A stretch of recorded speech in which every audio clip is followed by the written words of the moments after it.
Eu quero falar hoje sobre a glória do caminho apertado.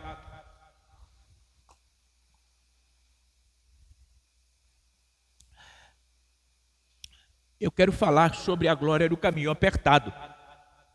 E eu quero usar o texto que está no livro de Mateus. Abra comigo a sua Bíblia, no Evangelho de Jesus Cristo, segundo o relato do Mateus, o evangelista, capítulo 7, o versículo 13 e 14. Esse texto diz assim: entrai pela porta estreita, porque larga é a porta e espaçoso o caminho que conduz à perdição, e muitos são os que entram por ela. Porque estreita é a porta e apertado o caminho que leva à vida, e poucos são os que a encontram. Eu acho que você já leu esse texto, né? Muitas vezes, né, não? E acredito que a leitura que você fez desse texto é sempre como uma advertência de Senhor, né, não? Pois é, hoje eu quero te levar a pensar esse texto como uma glória do Senhor para nossa vida. E isso é maravilhoso da palavra de Deus. Sabe, irmãos, que esse texto tem enchido a minha mente e o meu coração desde a semana passada. Tanto assim que eu falei para os irmãos que na semana passada, que hoje eu ia pensar sobre esse texto, porque ele está fervendo dentro do meu coração e da minha mente já faz uns dias. E qual é a graça da palavra de Deus? É que ela se renova, irmãos. Vou lhes dizer, vou lhes confessar que eu já li esse texto trocentas vezes, e todas as vezes que eu leio esse texto tem alguma coisa que eu não li na leitura anterior. É por isso que ela é a palavra de Deus e ela se renova cada manhã. Mas olhemos para o texto e imagine comigo, você, diante de um entroncamento com dois caminhos, um largo, asfaltado, bem iluminado, diga-se de passagem, uma entrada ampla, conveniente, muita gente seguindo por este mesmo caminho, e todo mundo parece que está muito contente com o caminho. Ninguém questiona absolutamente nada do caminho. Está tudo bem. E quando você olha para o outro lado, você percebe um caminho bem apertado. A entrada desse caminho exige que você, para começar a fazer o percurso, você precisa dobrar os seus joelhos. Você precisa abrir mão das bagagens que você já traz ou trouxe até este entroncamento. E você percebe que alguns trechos desse caminho, eles são bem incertos, eles são de alguma forma bem solitários, mas de longe, no vislumbre da curva do horizonte, você percebe que há uma luz, uma cidade brilhante, que nenhum crepúsculo consegue apagar. É um negócio do outro mundo. Pois essa imagem não é minha. A imagem que eu acabei de dizer para você não é minha, mas é de Jesus. Foi Jesus que disse, foi Ele que desenhou isso para nós aqui no Sermão do Monte, diga-se de passagem. E o que é mais surpreendente nesse texto, irmãos, não é nem a advertência do caminho largo. Porque a advertência do caminho largo você pode, numa leitura bem simples, chegar. Mas o que é mais interessante para mim e surpreendente é a glória que Jesus ele atribui ao caminho apertado. A bem da verdade, é isso que Jesus quer que a gente entenda desse texto. Que caminhar com Ele não é um peso a ser suportado, mas uma honra a ser recebida. Jesus não quer que a gente caminhe com Ele, irmãos, como que revoltado, porque você tem que. O desejo do Senhor é que a gente caminhe com Ele com prazer, que a caminhada aqueça o nosso coração, como aqueles discípulos no caminho de Emaús com Jesus. Eles disseram um para o outro: você não sentiu algo queimando você enquanto ele falava? Isso fala de espontaneidade, de comunhão, de sinceridade. Mas agora, a gente precisa entender o contexto que Jesus está falando sobre isso. É bastante importante. Jesus está aqui, e esse faz parte do texto do sermão mais longo de toda a história do cristianismo. É o Sermão do Monte. O Sermão do Monte começa no capítulo 5 de Mateus e termina no capítulo 7. Isso não é um sermão, irmãos, isso é um manifesto. Jesus simplesmente quis fazer um manifesto do reino de Deus, e ele senta e toma-lhe palavra com o povo, e toma-lhe explicar. Jesus, irmãos, ele começa no Sermão do Monte a desmascarar uma religiosidade cosmética dos fariseus, que ensinava: faz o que eu falo, mas não faz o que eu faço. Exigia, sem contudo sequer ajudar. Jesus, no Sermão do Monte, ele vai redefinir algumas coisas importantes para a nossa caminhada cristã. Jesus vai redefinir o que significa amar, porque até então amar é uma resposta de que você recebe o amor. Jesus chega e diz: não, amar não é isso. Amar é você desejar bem aquele que te deseja mal. É você orar por aqueles que te perseguem. Sabe, Jesus vem e redefine sobre orar. Orar sempre, orar mais. Jesus vem e fala sobre, redefine a ideia de jejuar. Porque a oração e jejum, dentro deste catálogo farisaico, parecia mais uma encenação do que propriamente um ato de proximidade com o Senhor. Porque eles, quando jejuavam, eles faziam cara feia, eles ficavam parecendo anêmicos. Eles queriam que as pessoas dissessem para ele: uau, que coisa, santo, especial. Jesus falou: não. Quando tu for jejuar, quando tu for orar, primeiro, quando for orar, entra no teu quarto, vigia. Não precisa sair na praça, levantar a mão para todo mundo ver que tu está orando. E quando tu for jejuar, vigia. Tu lava esse rosto teu aqui, para não ficar com anêmico aparecendo diante do povo. Jesus está redefinindo toda a vida cristã, irmãos. Jesus redefine até a forma da gente usar dinheiro, irmãos. Ele passa uma régua na vida ou no reino dele.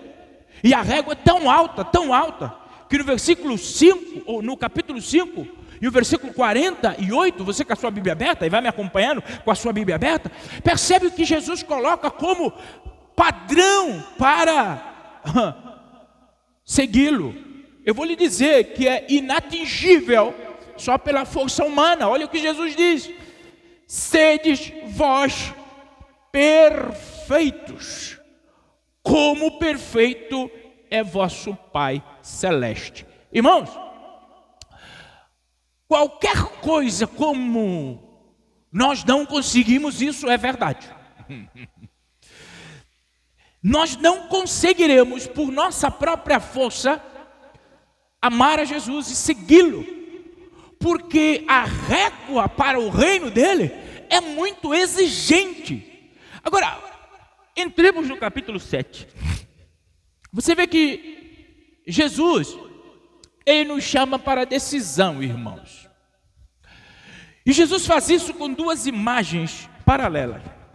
Ele começa com dois caminhos. Capítulo 7, versículo 13 e 14. Depois, de 15 a 20, ele vai para dois profetas. Você está me acompanhando na sua Bíblia? De 21 a 25, ele vai para dois senhores. De 24 a 27, ele vai para as duas fundações. Repara algo em comum em todas essas imagens. Tudo termina em juízo e tudo começa com uma escolha. tudo começa com uma escolha, porque Jesus, ele não autoriza um terceiro caminho. A vida cristã não é convidada ao caminho do meio. Há uma escolha a ser feita, e não é, queridos irmãos e amadas irmãs, não é uma escolha precisa ser feita do sim e do não, de estar ou não estar, de caminhar no caminho apertado e consequentemente a porta estreita ou no caminho à la vontade. A escolha é necessária. Sabe, Mark Lloyd Jones, a fazer um comentário desse texto, ele diz assim: olha, o Sermão do Monte não é uma ética geral para a humanidade. É uma descrição, e isso eu quero que você grifa na sua mente. É uma descrição da vida do cidadão do reino de Deus.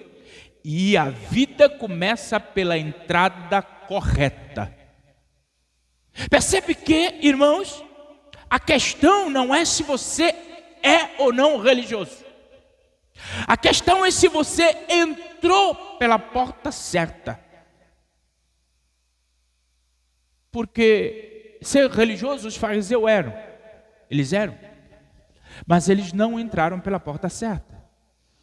Ser religiosos, basta olharmos aos nossos lados. As pessoas estão aí, fincadas na sua fé, dançando São João, São Pedro, São Miguel, São não sei quanto, tudo religioso. Mas agora a porta não é certa. Então percebe, queridos, isso é bastante sério e nós precisamos pensar um pouco sobre isto. E eu quero nesta noite pensar à luz desse texto 3 pontos para a nossa reflexão. Primeiro, com a sua Bíblia aberta, aqui no versículo 13 e o versículo 14 é parte A. A primeira lição é a realidade dos 2 caminhos. Por isso a necessidade de escolha. Compreende por que Jesus, ele exige de nós uma postura, uma escolha? Porque 2 caminhos são de fato reais. Não tem meio termo. Então nós precisamos pensar com cuidado sobre isso. O texto no versículo 13 começa a dizer assim: entrai pela porta estreita, porque larga é a porta, espaçoso o caminho que conduz à perdição, e muitos são os que entram por ela. Porque estreita é a porta, é apertado o caminho. O que Jesus está descrevendo, irmãos? Pense comigo. Jesus está colocando simplesmente, como diz no popular, pontos nos is. Jesus está ontologicamente precisando algo para não nos restar dúvidas. Existem 2 realidades, existem 2 caminhos, e esses 2 caminhos, diga-se de passagem, eles são 2 destinos finais para a humanidade humana. É lógico que a humanidade humana. Captou aí ou não? E os 2 caminhos são, primeiro, a perdição e a vida. Jesus nunca negociou isso. Jesus, ele nunca camuflou qual era o interesse do seu reino. Jesus nunca deixou, irmãos, para nós uma possibilidade de caminhar dubiamente. O que Jesus está dizendo é que o caminho que nós percorremos agora vai determinar o destino que nós vamos encontrar no final da vida. Por isso, nós precisamos, sim, de fato e de verdade, pensar um pouco nos caminhos que nós temos tomado. Porque, irmãos, existem 2 coisas em jogo. a perdição e a vida. A perdição aqui sugere destruição, sugere ruína, perdição total, eterna, separação. E diga-se de passagem, essa mesma palavra, João, ele usa no capítulo 17 do seu livro, e no versículo 12, quando ele fala a respeito de Judas, ele diz que Judas era o filho da perdição. O mesmo termo grego usado por Paulo em Filipenses capítulo 1 e versículo 28, para dizer que a perdição seria o destino de todos os adversários do Evangelho de Cristo. Então percebe, meu irmão, minha amada irmã, não se trata de uma aniquilação somente. A perdição, como destino de um caminho, é uma condenação consciente e eterna. Por isso nós precisamos pensar um pouco. Sabe que por vezes, hoje, faleceu uma senhora muito querida para nós. E é incrível que alguém disse para nós: pois é, rapaz, esse é o destino de todo ser humano, mas parece que nenhum ser humano se importa para esse destino. Sabe por quê? Bem na verdade, irmãos, nós precisamos pensar, porque Jesus disse que é real, a eternidade é real. Porque se nós cremos na Bíblia como palavra de Deus, quem disse que a eternidade é real não sou eu, é o Senhor. E Ele diz que há uma eternidade de perdição e há uma eternidade de vida. Vida nós entendemos como a plenitude que nós encontramos em Jesus. A vida nesse pressuposto eterna. E diga-se de passagem, irmãos, vida, só no Evangelho de João, ele usa 36 vezes para mostrar o interesse de Jesus pela nossa vida. O que Jesus quer é que a gente viva, não só exista, mas viva. Porque quão triste é alguém só existir e depois da sua morte ir para a condenação. Sabe, queridos, olha só, Jesus ele disse, ele é tão, mas tão interessado pela vida, que em João 10,10 o que ele diz? Eu vim para que vocês tenham vida. Agora, tenham vida de montão, é o que ele diz, abundante, sobejando, escorrendo no dedo de tanta vida que ele quer que eu e você. Percebe que quando ele fala, eu vim para que tenha vida, ele não está falando de uma existência só, irmãos. O que Jesus está dizendo aqui no livro de Mateus, capítulo 7, é que ele quer que a gente participe dele, com ele. Vocês estão me entendendo, irmãos? Vocês estão me entendendo ou não? Amém, amém? Quando a gente fala de morte, o povo fica tudo quieto, né? Mas não fique paz, fique paz, irmão. Agora, eu quero que você olhe para esse texto de novo, para a gente perceber algumas coisas aqui. Algumas assimetrias deliberadas aqui nesse texto. Percebe que o caminho largo, ele é descrito primeiro. Vocês percebem aqui? E ele é descrito em 3 características. Olha só. O caminho largo pressupõe porta larga, caminho espaçoso e multidão está entrando nele. Agora, o caminho apertado, olha só, ele vem em segundo. Ele também é identificado de 3 formas. Agora, olha o que ele diz sobre esse caminho apertado. A porta é estreita. Isso quer dizer que a gente não consegue entrar nela de qualquer jeito. Você precisa ter uma forma correta para entrar nela.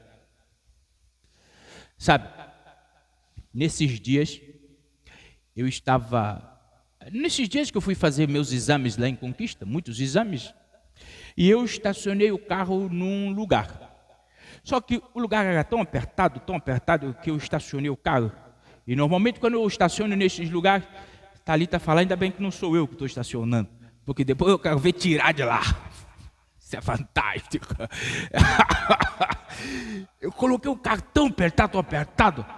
Depois eu saí para ir fazer os exames.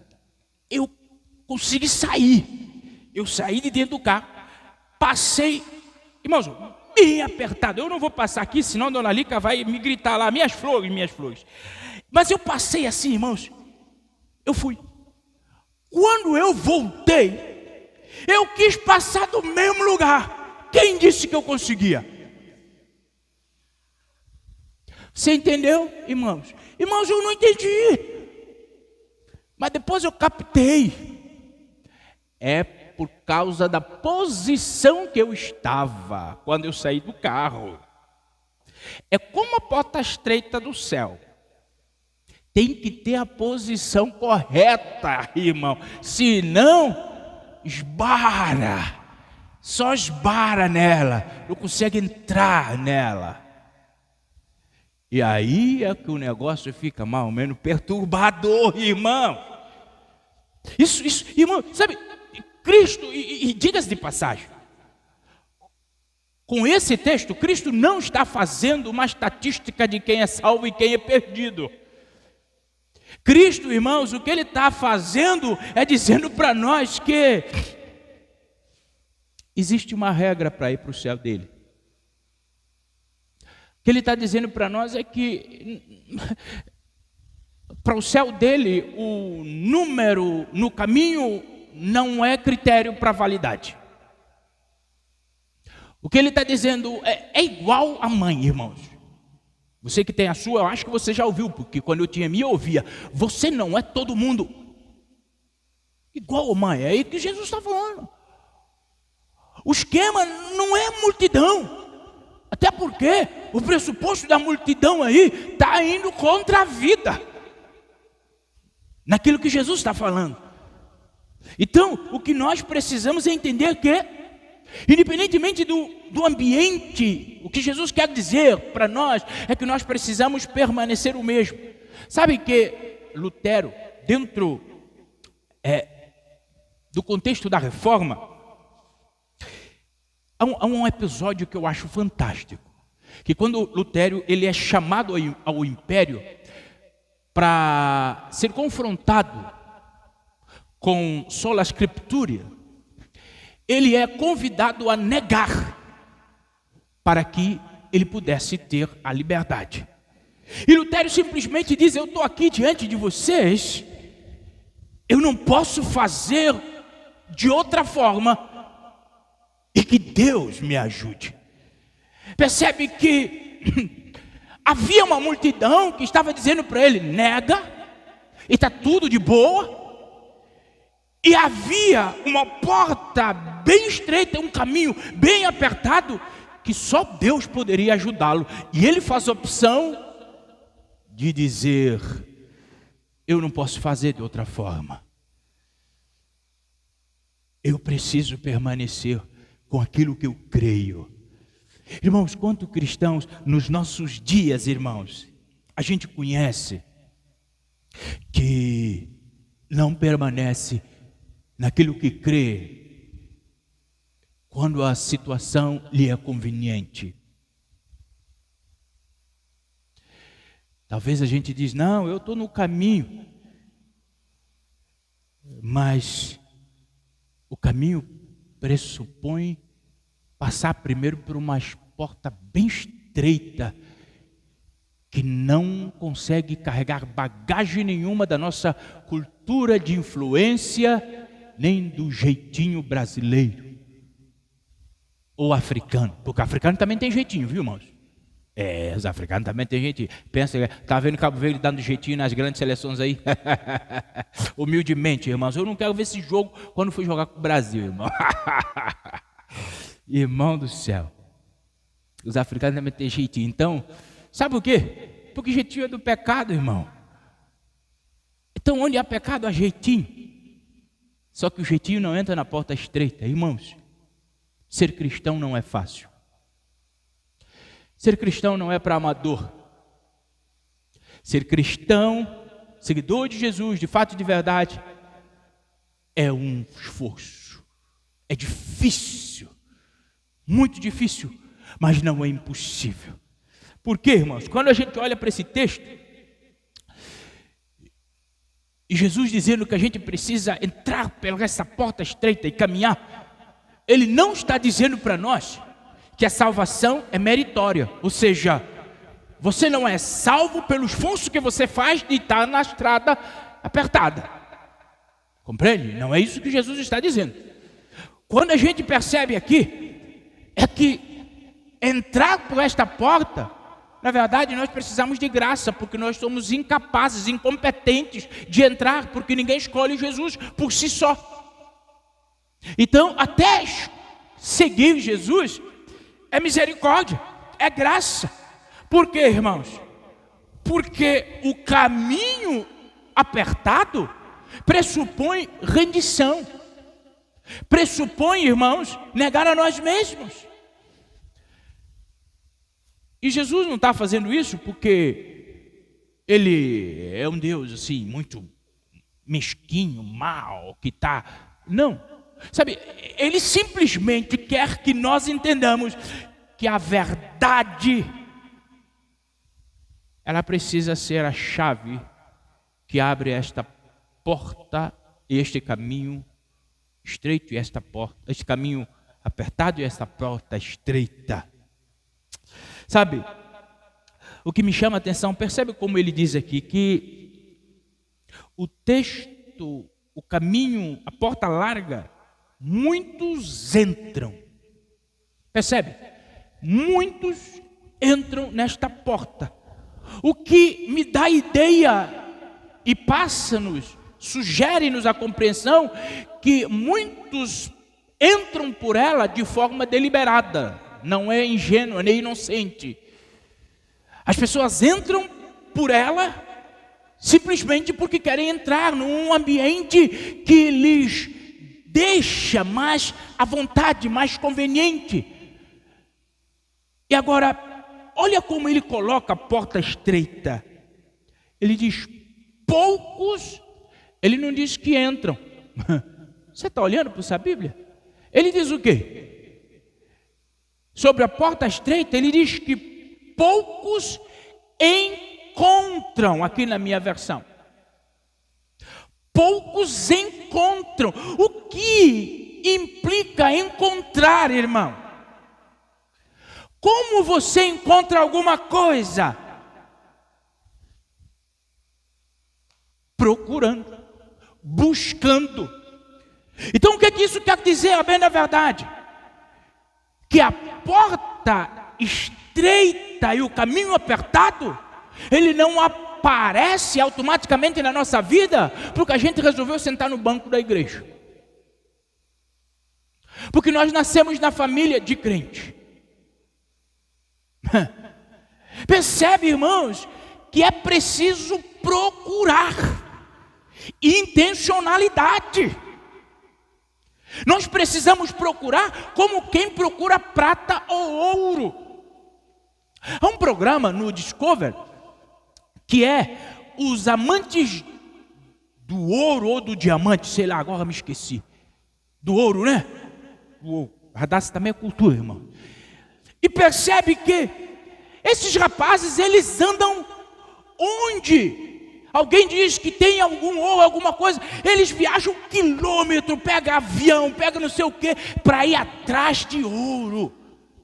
E eles vão com maquinário, com não sei o que, é um negócio exponencial. Irmãos, ele está dizendo aqui, irmãos, poucos encontram, porque na verdade poucos estão buscando. As pessoas estão entrando, na verdade, as pessoas estão sentando, mas não estão entrando. Talvez você diga para ele, pastor, agora tu complicou o negócio. Não, eu não compliquei, permita-me descomplicar. é que, de fato, nós podemos ter muitos simpatizantes da fé cristã. E ser simpatizante da fé cristã ou ouvintes da fé cristã não é sinônimo de ter entrado pela porta estreita, nem sinônimo de estar no caminho apertado. Os irmãos, vocês estão me entendendo? Amém, irmãos? Isso é maravilhoso. Porque nós precisamos então procurar. E como é que a gente procura? Ele nos deixou a mina de ouro. Nós já temos a mina, ou o mapa da mina de ouro. Quem nunca assistiu aqueles filmes antigos de busca de como é que fala? De tesouro perdido. E os caras usam aqueles mapas, né, irmãos? Tem aqueles filmes que deixam você com sono, os caras tem um escolho tapado, com umas coisas assim, atrás de soldar os mapas para ver onde de fato está o ouro. E ele faz um bocado de malabarismo para procurar as peças e tal. E Jesus já deixou tudo pronto.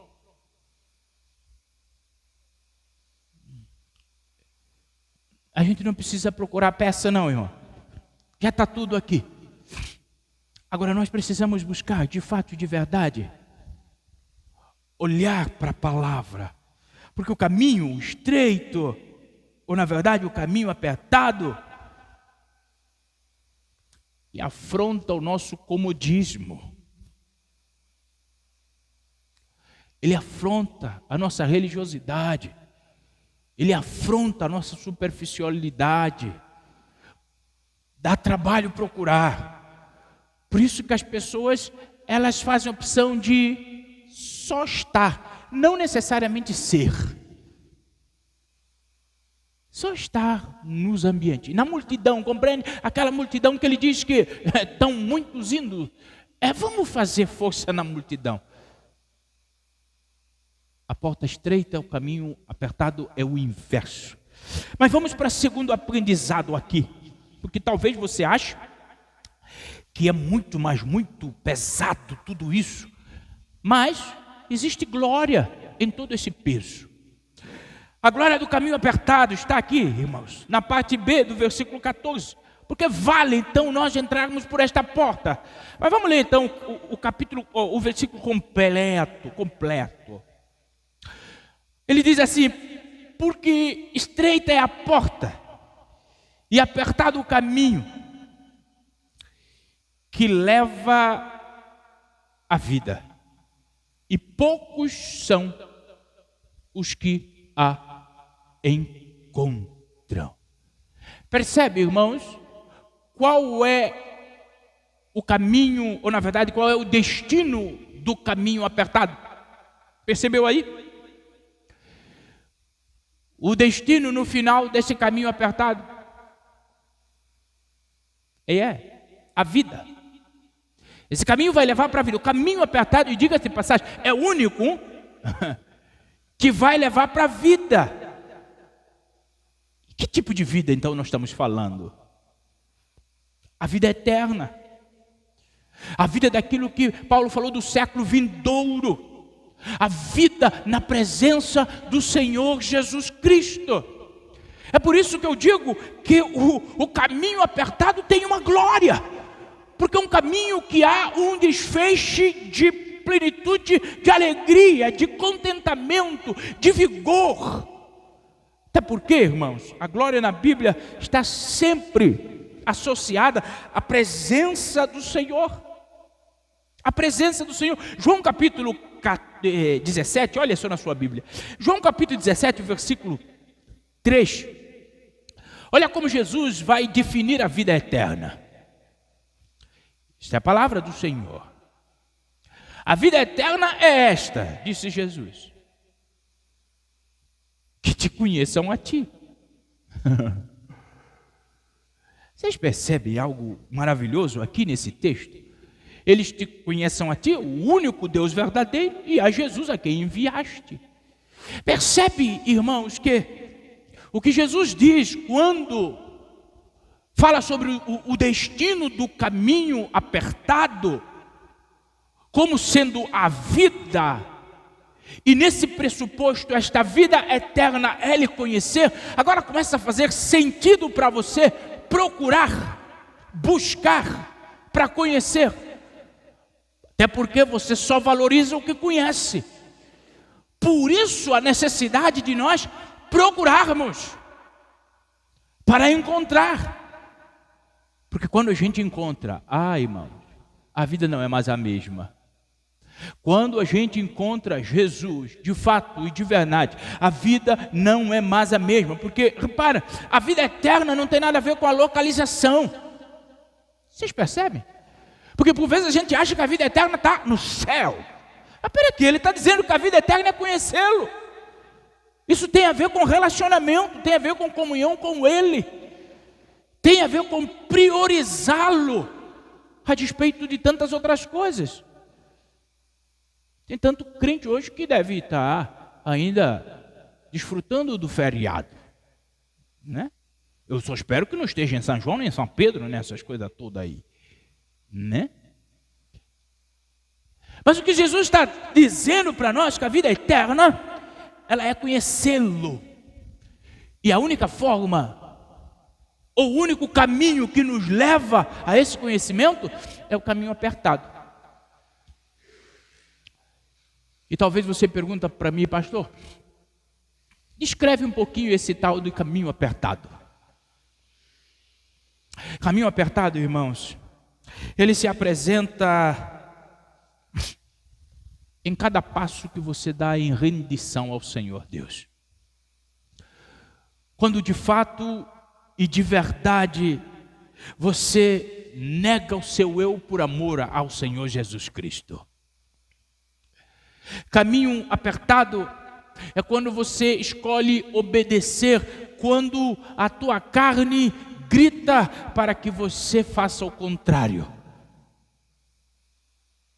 Caminho apertado é você tomar uma direção contrária à satisfação da sua carne. Caminho apertado é você simplesmente não medir esforços para que o nome de Deus seja engrandecido, ainda que isso signifique você viver sozinho.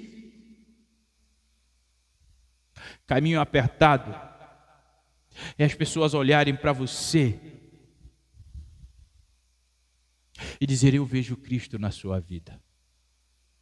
Paulo entendeu isso tão bem, irmãos, que ele escreve aqui em Filipenses 3,8, olha como Paulo escreve: tudo considero perda, comparado com a sublimidade de conhecer Cristo Jesus, meu Senhor.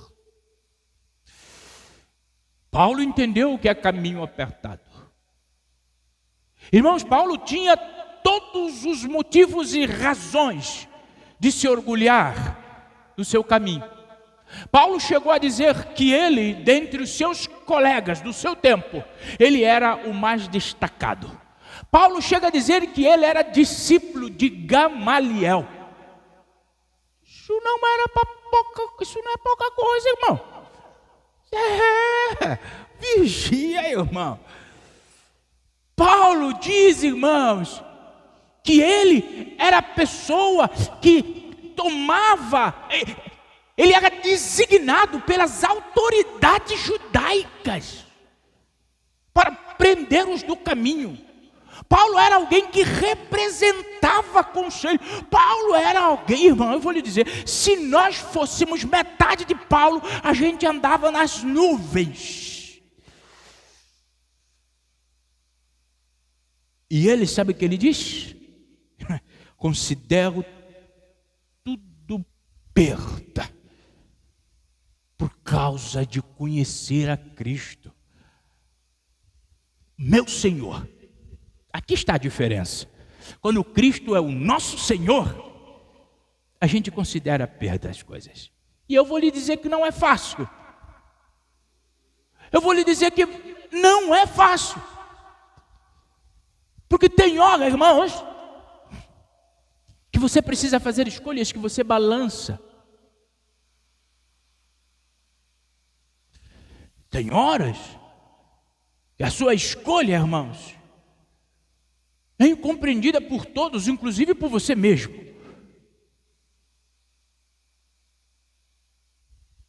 Mas se Cristo for o nosso Senhor, como foi de Paulo, a gente escolhe o caminho apertado e a porta estreita e ainda chama de ganho. Eu não consigo imaginar Paulo, irmãos. Olha que eu já li tanto sobre a mente, o pensamento de Paulo, mas eu sou tão pecador que eu não consigo imitá-lo. Irmãos, entender Jesus como Senhor é você entrar pela porta estreita, negar a si mesmo. Como diz Helene, negar a vida da alma. Sabe o que é isso?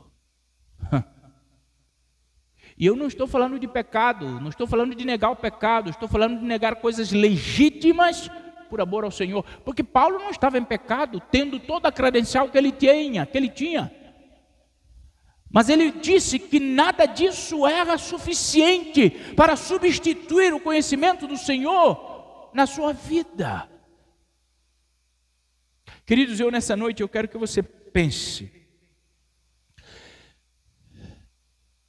Eu quero que você pense. Faça uma análise da forma com que você leva a sua vida cristã. De fato, entrou pela porta estreita?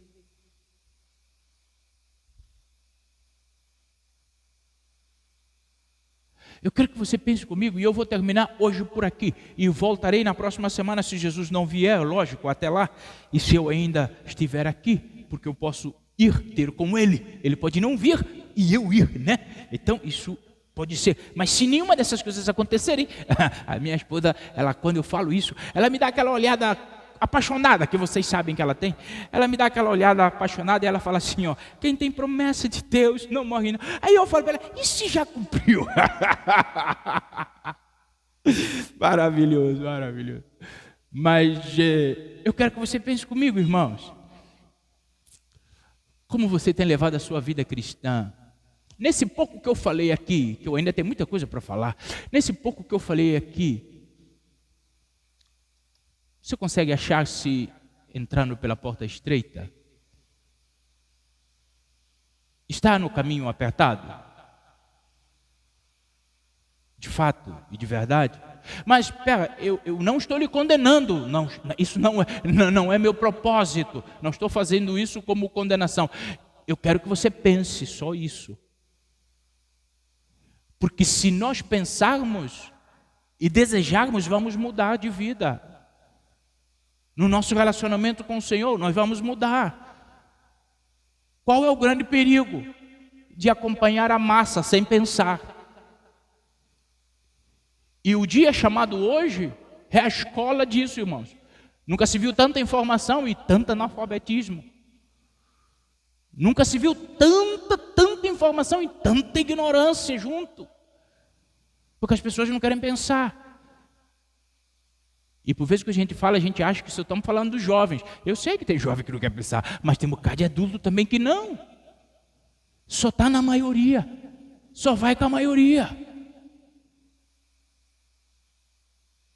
Eu quero que você pense nessa noite com seus olhos fechados e fale com o seu Senhor.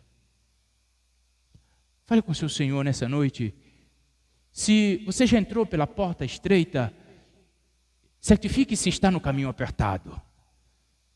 Certifique se está caminhando no caminho apertado.